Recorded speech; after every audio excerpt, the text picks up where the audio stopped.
अस्सलामुअलैकुम वरहमतुल्लाहि वबरकातुहू। दोस्तों, दरस कुरान और हदीस सिर्फ 10 मिनट में। आप समझ सकते हैं कि अल्लाह हमें कुरान में क्या पैगाम दे रहा है। इस दर्स को एंड तक देखें और दीगर दोस्तों से भी शेयर करें। जज़ाकल्लाह। अल्हम्दुलिल्लाहि रब्बिल आलमीन वस्सलातु वस्सलामु अला सय्यिदिल अंबिया'i वल मुरसलीन। अम्मा बाद फ़अऊज़ु बिल्लाहि मिनश शैतानिर रजीम। बिस्मिल्लाहिर रहमानिर रहीम। नाज़रीन कराम, हाजिर हुए हैं सिलसिला दर्स कुरान लेकर। जैसे कि आपके इल्म है कि पिछले दर्स में आपने सुना होगा कि एक सिपारा हमारा अल्लाह के करम से मुकम्मल हुआ। अल्लाह तबारक व तआला हमें इसी तरह कामयाबी व कामरानी अता फरमाए। जिस मकसद को लेकर निकले हैं उस मकसद में अल्लाह ताला हमें कामयाबी अता फरमाए। और ये भी आपको पता चला कि पहले सिपारे के अंदर 141 आयत मुबारक है। आज हम शुरू करते हैं दूसरे सिपारे की सूरह बकरा की आयत नंबर 142। आइए सुनते हैं। बिस्मिल्लाहिर्रहमानिर्रहीम। तर्जमा, अल्लाह के नाम से शुरू जो निहायत मेहरबान रहम वाला है। सयक़ूलुस्सुफ़हाउ मिनन्नासि मा वल्लाहुम अन क़िब्लतिहिमुल्लती कानू अलैहा क़ुल लिल्लाहिल मशरिक़ वल मग़रिब यहदी मन यशाउ इला सिरातिम मुस्तक़ीम। तर्जमा, अब बेवकूफ लोग कहेंगे इन मुसलमानों को उनके उस किबले से किसने फेर दिया जिस पर ये पहले थे। फरमा दो, मशरिक व मगरिब सब अल्लाह ही का है। वो जिसे चाहता है सीधे रास्ते की तरफ हिदायत देता है। इस आयत के शान नुज़ूल के बारे में मुफस्सिरीन का एक कौल यह है कि यह आयत यहूदियों के बारे में नाजिल हुई। जब बैतुल मुक़द्दस की जगह खाना काबा को किबला बनाया गया तो इस पर उन्होंने एतराज किया क्योंकि यह तब्दीली इन्हें नागवार थी, नापसंद थी। दूसरा कौल यह है कि यह आयत मक्के के मुशरिकीन के बारे में नाजिल हुई कि जब किबला तब्दील हुआ तो उन्होंने आपस में कहा कि मोहम्मद मुस्तफ़ा सल्लल्लाहु तआला अलैहि वसल्लम अपने दीन के बारे में तरद्दुद का शिकार हैं, परेशानी के हाल में है और अभी तक उनके दिल में अपनी विलादत का यानी मक्का मुकर्रमा का इश्तियाक मौजूद है। लिहाजा जब उन्होंने तुम्हारे शहर की तरफ तवज्जो कर ली है तो हो सकता है वो तुम्हारे दीन की तरफ भी लौट आए। तीसरा कौल यह है कि आयत मुनाफिकों के बारे में नाज़िल हुई क्योंकि उन्होंने इस्लाम का मजाक उड़ाते हुए किबले की तब्दीली पर एतराज किया था। चौथा कौल यह है कि यह आयत मुशरिकीन, मुनाफिकीन, यहूदी तीनों के बारे में हो सकती है क्योंकि किबले की तब्दीली पर तान और तशनी करने वाले सब शरीक थे। इस आयत मुबारका में बताया गया कि बेवकूफ व जाहिल लोग किबले की तब्दीली पर एतराज करेंगे। चुनाचे वो वैसा ही हुआ कि लोगों ने इस पर एतराज किया। और सुफहाउ मिनन नास, बेवकूफ लोग।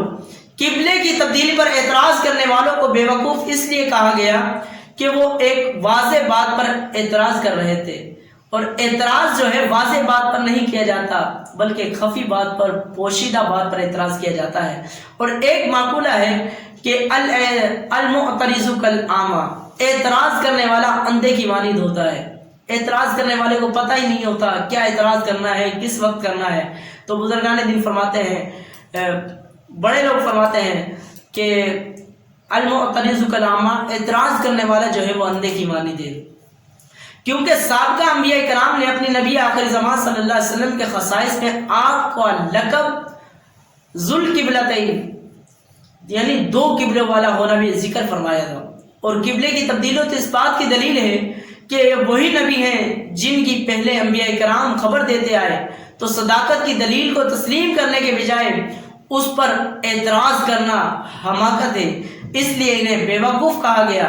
जिसे कोई धूप के रोशन होने को सूरज के तुलू होने की दलील बनाने के बजाय तुलू ना होने की दलील बनाए तो उसे बेवकूफ़ के सिवा और क्या कहा जाएगा।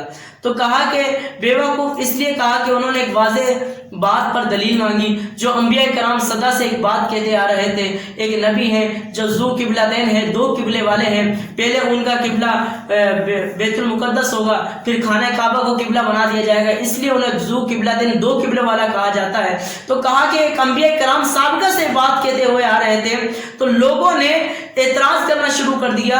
تو کہا کہ اب یہ محمد مصطفیٰ صلی اللہ علیہ وسلم ہمارے قبلے کی طرف نماز پڑھنا شروع کر دی ہے, عبادت کرنا شروع کر دی ہے, ہمارے شہر کی طرف منہ کر کے عبادت کرتے ہیں, اب آہستہ آہستہ ہمارے دین میں بھی داخل ہو جائیں گے.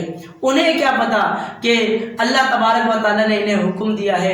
اللہ تبارک و تعالیٰ کا یہ ارشاد تھا. آئیے سنتے ہیں. اس آیت میں بیت المقدس کے بعد خانہ کعبہ کو قبلہ بنائے جانے پر اعتراض کرنے والوں کو بیوقوف کہا گیا. اس سے معلوم ہوا جو شخص دینی مسائل کی حکمتیں نہ سمجھ سکے اور اس پر بے جا اعتراض کرے وہ احمق اور بے وقوف اور جاہل ابن جاہل ہے. اگرچہ دنیاوی کاموں میں وہ کتنا ہی چالاک ہو, آج کل بھی ایسے بے وقوفوں کی کمی نہیں. چنانچہ موجودہ دور میں بھی مسلمان کہلا کر شراب, سود, پردے, حیا, اسلامی نظام, وراثت اور حدود اسلام پر اعتراض کرنے والے لوگ موجود ہیں, اور ایسے افراد قرآن مجید کے حکم کے مطابق بے وقوف ہیں جو چھوٹی چھوٹی چیزوں کے اندر, اسلام کے اندر جو ہے وہ ہیلے بانے نکالتے ہیں. سود جہاں ہو رہا ہوتا ہے اس کے اندر جائز ہونے کی صورت خود بخود نکال لیتے ہیں کسی سے بغیر پوچھے کہ یہاں پر صورت نکلے گی یا نہیں نکلے گی. فرمایا کہ وراثت کے معاملات لوگ ہڑپ کر جاتے ہیں اور ایک ہیلا نکال لیتے ہیں, حدود اسلام پر ہیلا نکال لیتے ہیں, اسلامی نظام پر ہیلا نکال لیتے ہیں, حیا, پردے پر ہیلا نکال لیتے ہیں. کہنے والے کہتے ہیں پردہ تو دل کا ہوتا ہے, ظاہری پردہ ہو یا نہ ہو. تو کہا کہ بے وقوف لوگ ہیں جو قرآن کی آیتوں کا اپنی طرف سے جو ہے وہ ہیلا نکال لیتے ہیں. آگے فرمایا آیت کے جز ما ولاہم ان قبلتہم اللاتی کانوا علیہا, ان مسلمانوں کو ان کے اس قبلے سے کس نے پھیر دیا جس پر یہ پہلے تھے. قبلہ جس جہت کو, قبلہ اس جہت کو کہتے ہیں جس کی طرف مسلمان منہ کرتا ہے, اور چونکہ مسلمانوں کو خانہ کعبہ کی طرف منہ کر کے نماز ادا کرنے کا حکم دیا گیا اس لیے خانہ کعبہ مسلمانوں کا قبلہ ہے.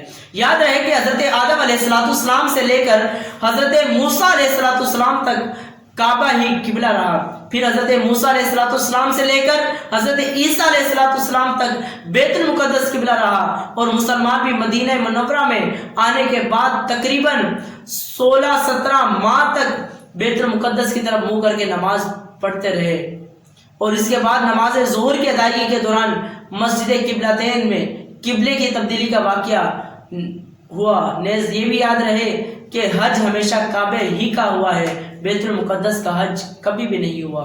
قل للہ المشرق والمغرب, تم فرما دو مشرق اور مغرب سب اللہ ہی کا ہے. قبلے پر اعتراض کرنے والے تمام لوگوں کا ایک ہی جواب دیا گیا کہ انہیں کہہ دو مشرق و مغرب سب اللہ کا ہے, اسے اختیار ہے جسے چاہے قبلہ بنائے, کسی کو اعتراض کرنے کا کوئی حق نہیں ہے. بندے کا کام فرما برداری کرنا ہے. گویا فرمایا کہ اے حبیب صلی اللہ تعالی علیہ وآلہ وسلم آپ فرما دو ہم مشرق اور مغرب کے پجاری نہیں, سمتوں پر اڑے رہیں, بلکہ ہم تو اپنے رب کی عبادت کرنے والے ہیں. وہ جدھر منہ کرنے کا ہمیں حکم فرمائے ہم ادھر ہی منہ کر کے نماز پڑھتے ہیں اور پڑھتے رہیں گے. اور کہا کہ یہ تمہیں اعتراض کرنے کا حق نہیں ہے, وہ مالک حقیقی ہے. یہ تھا اس آیت مبارکہ کی ترجمہ اور تفسیر. اللہ تعالیٰ مجھے اور آپ کو کامیابی و کامرانی عطا فرمائے. آمین بجاہ نبی صلی اللہ تعالی علیہ وآلہ وسلم. برائے مہربانی اس ویڈیو کو لائک کر دیں, چینل کو سبسکرائب کر کے بیل آئیکن دبا دیں تاکہ آپ کو آنے والی ویڈیو کی نوٹیفیکیشن ملتی رہے. جزاک اللہ خیرہ. اللہ آپ کو درس دیکھنے کا اجر عطا فرمائے. آمین.